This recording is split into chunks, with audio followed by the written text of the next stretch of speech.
Proverbs 28:8. Income from charging high interest rates will end up in the pocket of someone who is kind to the poor. Today's episode, who's holding the money? Have you ever played Monopoly with somebody who took it way too seriously? They're buying every property, collecting every dollar, charging rent like they're running Wall Street. Then somebody finally says, all right, well, it's game over. And suddenly, all the houses, all the hotels, all the money goes right back into the box. The game was never about who could keep it forever. Proverbs 28:8 says, income from charging high interest rates will end up in the pocket of someone who is kind to the poor.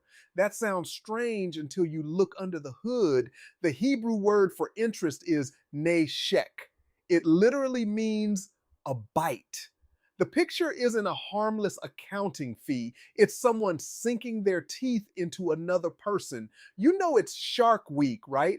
God's law warned against making money by biting people already struggling. Today, we've built entire business models around it. The bite became a business. But grace is heaven's antidote. The combined wealth of the world's richest tech founders is measured in the hundreds of billions of dollars. We even call it gross net worth. Maybe that's the perfect word.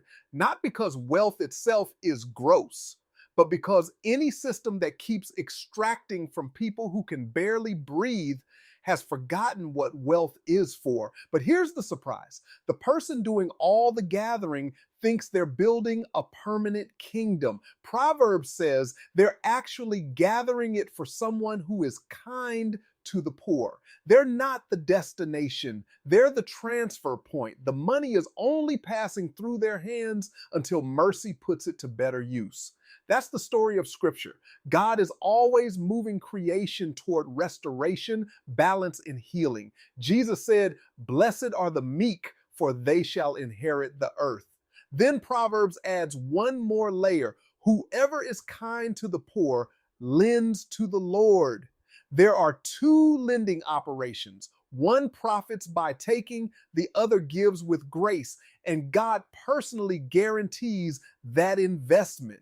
That's why kindness isn't just charity, it's disruption. Every act of generosity declares to a world built on scarcity, there is another way to be human. Remember, the hoarder may hold it, but grace determines where it lands. Prayer.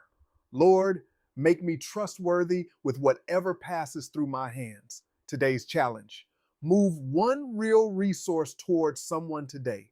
Give, serve, encourage, or connect someone in need. Interrupt scarcity with one deliberate act of kindness.